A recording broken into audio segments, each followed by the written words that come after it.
नमस्कार, मैं आस्था पांडे और आप देख रहे हैं सी न्यूज़ भारत। और रुक करते हैं यूपी बुलेटिन की ओर। यूपी बुलेटिन में बात होगी ललितपुर की, जहां कृषि उत्पादन मंडी समिति महरौनी में किसानों का हंगामा, सुविधा शुल्क न देने पर कई दिनों से इंतजार का आरोप। साथ ही बात होगी सुल्तानपुर की, जहां रायबरेली दलित पीड़ित की थाने में नहीं हो रही है सुनवाई। ऐसी तमाम खबरों पर विस्तार से करेंगे चर्चा। खबर ललितपुर से है, जहां महरौनी स्थित कृषि उत्पादन मंडी समिति में गेहूं बेचने पहुंचे किसानों ने अव्यवस्थाओं और कथित सुविधा शुल्क वसूली को लेकर हंगामा किया है। किसानों का आरोप है कि बिना कथित शुल्क दिए उनकी उपज की तौल और खरीद प्रक्रिया आगे नहीं बढ़ाई जा रही, जिससे उन्हें कई दिनों तक मंडी परिसर में इंतजार करना पड़ रहा है। ट्रैक्टर ट्रॉलियों की लंबी कतारों के बीच किसान खुले आसमान के नीचे अपनी फसल की रखवाली करने को बेहद मजबूर है। किसानों ने यह भी आरोप लगाया कि छोटे किसानों की तुलना में कुछ लोगों की उपज पहले खरीदी जा रही है। प्रशासन की ओर से अभी तक कोई आधिकारिक बयान नहीं आया है, जबकि किसानों ने जल्द समाधान न होने पर आंदोलन की चेतावनी दी है। राजा कौन से गांव से? हमारा। अच्छा, क्या हो रहा है इधर? कैसा लेवी पे चल रहा है अभी? लेवी पे कुछ नहीं है, जो बनियान का माल है वो उनका तुल रहा है। 100 रुपया बुरा ले रहे हैं, किसान दे नहीं रहा, तो उनकी तुलाई नहीं हो रही है। अच्छा, जो पैसे दे रहे हैं उनका तुल रहा है। कितने रुपए ले रहे हैं? 100 रुपया बुरा। 100 रुपया बुरा? हाँ, कुंटल। अच्छा, 100 रुपया क्विंटल ले रहे हैं। कौन ले रहे हैं? यही लोग ले रहे, लेवी वाले। हाँ। कौन कौन है, नाम जानते हैं आप? नाम नहीं जानते। ये सरकारी लेवी पे? सरकारी लेवी पे। अच्छा, कब से आप यहाँ पर बैठे हुए हैं? अरे 8-8 10-10 दिन से पैसा नहीं दे रहा है, सुई के बाद अंगूठे तक नहीं लग रहा। क्या आपसे मांग की गई है पैसे की? मांगते हैं तो, जब तो इसके बाद अंगूठा लगा अंदर, अंगूठी नहीं। अच्छा, पहले पैसे मांगे जाते हैं फिर अंगूठा लगता है? हाँ। सरकारी और प्राइवेट दोनों लेवी वाले ऐसे ही कर रहे हैं? सब ऐसे ही कर रहे हैं। कब से आप यहाँ पर हैं? सोमवार की सुबह आ गए थे 6 बजे। अच्छा, क्या जब से आपका नंबर नहीं लगा? नहीं, नंबर तो पर डे लगा देगा, तुम्हारी तुलेगी पहले में, तुम्हारी तुलेगी। तो किसानों का नहीं तुल रहा है तो किसका तुल रहा है? जो जो ट्रैक्टर भर भर के ले आ रहा है, ये कट्टिंग में उनकी कुड़ा रखा, उनकी पहले तोल दी। तो क्यों तोल रहे हैं आखिरकार? उन्हें क्या लाभ है? हम क्या को आप क्या आपको कोई सुविधा शुल्क मांगी गई थी? नहीं, हम नहीं मांगी हमसे, लेकिन अभी तोल में तो। अच्छा, तोल नहीं रहे? हाँ, तुलाई करते ही नहीं। तो क्या उन अधिकारी से बात की है कि बात क्यों नहीं तोल रहे? अब कह दे कि बस सुबह तुलेगी, तुम्हारी सुबह तुलेगी, और सुबह के चक्कर में वो दूसरी जगह तुलाई जो चालू हो जाता है, बैठ के रह जाता। मेरा नाम भगत राम है। कहाँ से हैं आप? मैं अमोरा से हूँ। अच्छा, क्या कब से आप यहाँ पर हैं? यहाँ पे हमारा पिछले 200 क्वार्टर पहले से मेरा नंबर लगा है। जैन साहब के यहाँ पे मेरा लिस्ट में नाम भी है। जी हाँ। फिर कौन से जैन साहब हैं? शायद आशीष जैन है वो। आशीष जैन है उनका नाम। उनके सरकारी पास लेवी है क्या? सरकारी लेवी है उनकी। अच्छा, तो क्या समस्या आ रही है? समस्या ये आ रही है कि जो किसान आ रहे हैं, तो किसान ही है।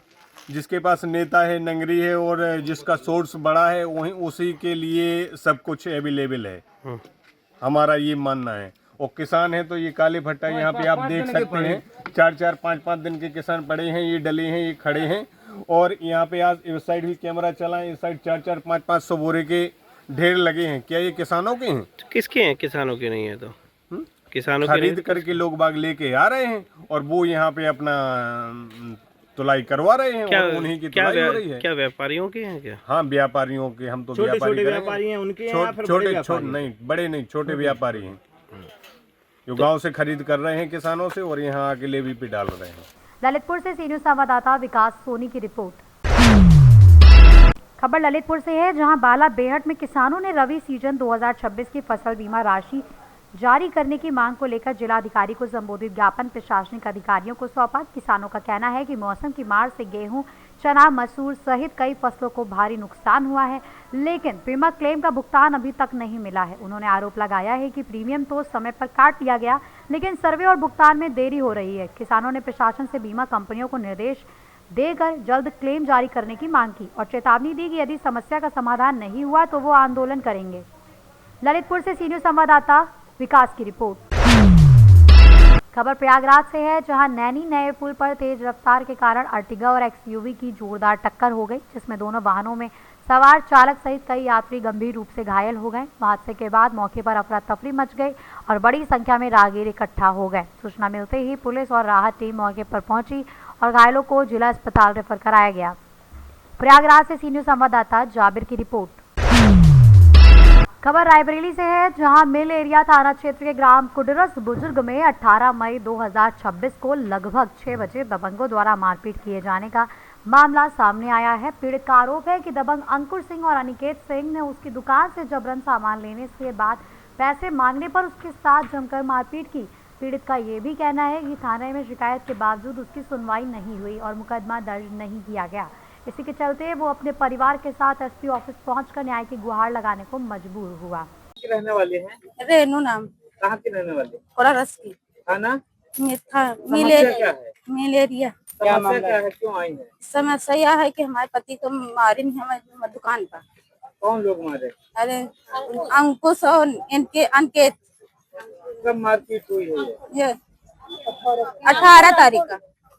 थाने गई थी? हाँ, हमारे घर के सब लोग भी गए हैं। क्या हुआ थाने में, क्या हुआ? कुछ नहीं हुआ। क्या चाहते हैं आप? हम लोग न्याय चाहिए। कहाँ हैं आज आप लोग? आज यहाँ एसपी ऑफिस। आप क्या बोले? साहब बोले हैं अभी कुछ नहीं हुआ। मेरा नाम देवेंद्र भीमराज है। मैं भीम युवा संगठन राष्ट्रीय अध्यक्ष व समाजवादी पार्टी का एक सदस्य। क्या मुद्दा लेकर आए, क्या मामला है? आज एक हमारे समाज के हरिचंद पासी को, जो पान की गुमटी लगाते थे कोनरस मोड़ पर, उन्हें योगी जी के सजाती गुंडे जो है पान की गुमटी भी लगाने नहीं दे रहा है और लगातार मारपीट किया है और इनके कई चोटें हैं। और लगातार ये लोग 18 तारीख का मामला 6 बजे का, तब से मिल एरिया थाना में शिकायत करी 18 को, फिर उसके बाद 19 को एसपी ऑफिस में भी आए थे, एसपी महोदय के यहाँ, वहां भी अपने परिवार के साथ आए थे, तब कोई सुनवाई अभी तक नहीं हुई। आज इतने दिन बीत जाने के बाद भी ये लोग यहाँ वहां दर दर भटक रहे हैं न्याय के लिए, सिर्फ न्याय के लिए। जहाँ की सरकार, उत्तर प्रदेश की सरकार हो या देश में मोदी जी, जहाँ रोजगार नहीं दे पा रहे हैं, लोग पान की गुमटी भी लगाने में मजबूर है और उनको पान की गुमटी भी लगाने में जो है इतना इतराज है, उनसे उधार मांगा जाता है और जबरियन वहां की गुंडागर्दी जो है करके इन लोगों से जो है, जो इनकी रोजी रोटी उनको भी छीनने का काम करते हैं। यदि ये उधार नहीं दे रहे हैं तो इनको मारा पीटा जाता है, घसीट कर दुकान से नीचे लाकर मारा गया है। मारने के बाद इनको, इनकी दुकान तोड़ दी गई, सारा सामान लूट लिया गया, उसके बाद धमकाते हुए वो जो है चला गया। इस तरह करके इस गुंडागर्दी हो रही है। थाने से ज्यादा 1-1.5 किलोमीटर का अंतर है, थाने के नजदीक इधर सर पे है प्रशासन के, तब भी किसी ने जो है अभी तक कोई कार्रवाई नहीं करी। वो खुलेआम गुंडे घूम रहे हैं इनके गांव में, इनके घर में। और उनका नाम जो है अंकुर सिंह, अनिकेत सिंह है, अंकुर सिंह है। ये 2 लोग जो है मारने में थे उस समय। उसके बाद तरह तरह से वहां की जो उनके सजाती लोग हैं, जो प्रभावशाली लोग हैं, वो इनको दबाव बना रहे हैं, दबाव बना के इनको सुलह कराना चाह रहे हैं। हम लोग चाह रहे हैं कप्तान महोदय से मैं कार्रवाई की मांग करता हूँ कि इनके जो भी पीड़ित परिवार के जो एप्लीकेशन ली गई है थाने से लेकर यहाँ तक भी अभी देना है हम लोगों को, इस पर कार्रवाई की जाए और मुकदमा पंजीकृत करके SC/ST में और धीरे से जो भी कार्रवाई होती है कड़ी से कड़ी कार्रवाई करें। मामला 18 तारीख को 6 बजे शाम का है। रायबरेली से सी न्यूज संवाददाता वीरेंद्र साहू की रिपोर्ट। खबर सुल्तानपुर से है, जहां लंबुआ में रात्रि प्रवास के दौरान जगत गुरु शंकराचार्य स्वामी अभिमुक्तेश्वरानंद सरस्वती ने कहा कि गाय को पशु नहीं बल्कि माता मानकर उसके संरक्षण की आवश्यकता है। उन्होंने गौ रक्षा अभियान को देशव्यापी बताते हुए कहा कि यदि मतदाता सही उद्देश्य से वोट करे तो सभी राजनीतिक दलों को जनता की अपेक्षाओं के अनुरूप काम करना होगा। उन्होंने पशु आश्रय स्थल की स्थिति पर भी सवाल उठाते हुए कहा कि कागजों और जमीनी हकीकत में काफी अंतर है। कार्यक्रम में बड़ी संख्या में भक्त मौजूद रहे। आपका आंदोलन अब देशव्यापी हो गया है, तो इस तरफ सरकार के रुख कैसे देखते हैं? सरकार का रुख क्या है? ऐसा है कि पूरे देश की ये आकांक्षा है कि गाय को पशु न कहा जाए, माता कह करके संबोधित किया जाए और माता जैसा उनके साथ व्यवहार भी किया जाए।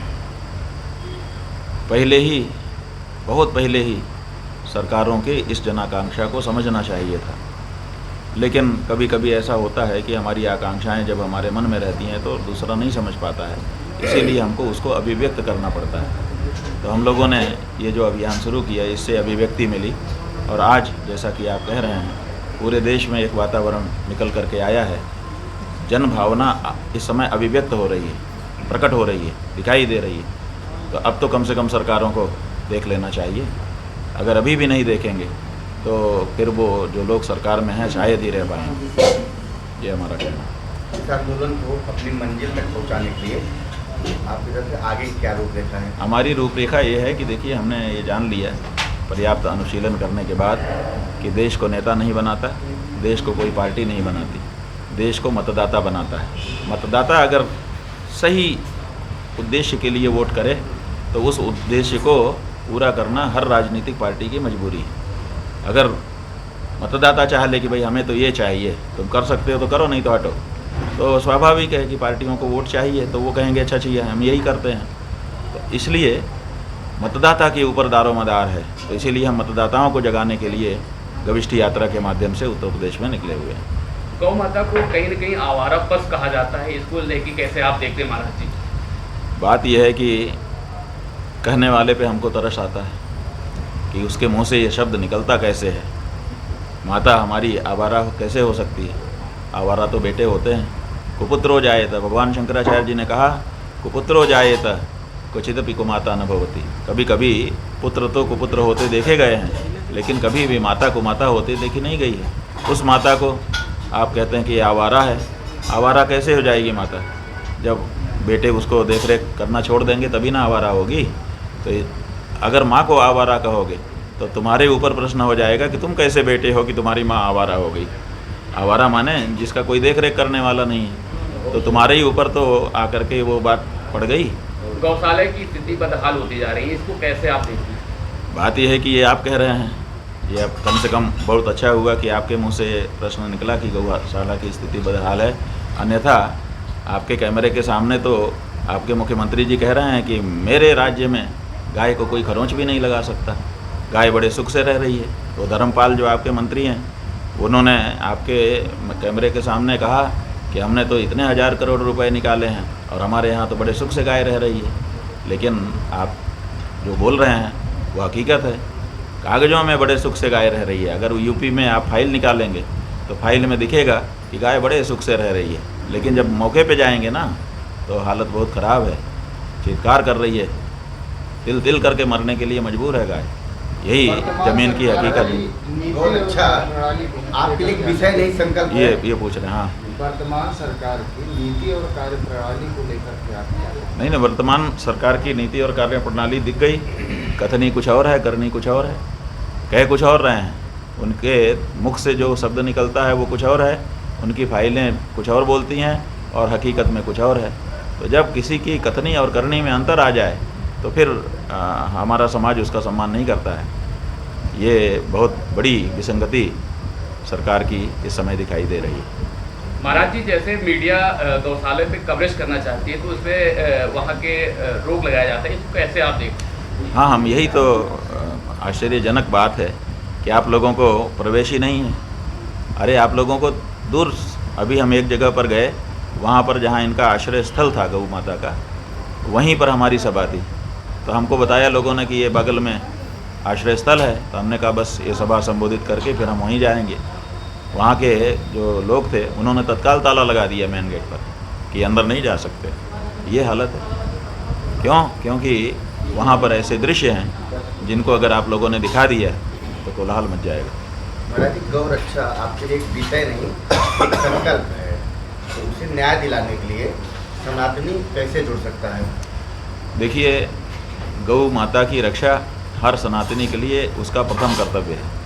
हर सनातनी के घर में जब रोटी बनती है तो पहली रोटी उसके भगवान की भी नहीं होती है, उसके गुरु की भी नहीं होती है, उसके किसी प्रिय परिजन की भी नहीं होती है, पहली रोटी गाय की होती है। इस प्रैक्टिस के द्वारा हम ये सदा सिद्ध करते हैं कि गाय हमारे लिए सबसे बड़ी प्रायोरिटी है, गाय से बढ़ कर के हमारे लिए कुछ नहीं है। तो ऐसी परिस्थिति में गौ रक्षा ये तो हर सनातनी का प्रथम कर्तव्य है। तो हम चाहते हैं कि हर सनातनी इस अपने कर्तव्य का बोध करे। और ये जो मुहिम चली हुई है, हमने ये कहा है कि आपके वोट में वो ताकत है कि आप चाहो तो गाय को बचा दो, चाहे तो गाय को कटवा दो। तो आप अपना वोट गाय को काटने के लिए नहीं बल्कि गाय की रक्षा के लिए करिए। ये जो आने वाला उत्तर प्रदेश का चुनाव है और आगे उसके बाद जो देश का चुनाव है, हम चाहते हैं कि देश के सनातनी इस बार बिजली, पानी, सड़क आदि के मुद्दे छोड़ करके गौ माता की रक्षा के लिए वोट करें, तो ये हो जाएगा। गौ रक्षा और गौ सेवा को लेकर युवा पीढ़ी के लिए आपका क्या संदेश है? बात यह है कि युवा पीढ़ी ही को तो करना है। जो बूढ़ा है वो भी कुछ नहीं कर सकता, जो बच्चा है वो भी कुछ नहीं कर सकता। असल में कार्यदायी जो उम्र है वो युवावस्था ही है, इसलिए ये जो बातें हम कह रहे हैं इसका सीधा दायित्व तो उन युवाओं का ही है, वही आगे आएँ ये हम चाहते हैं।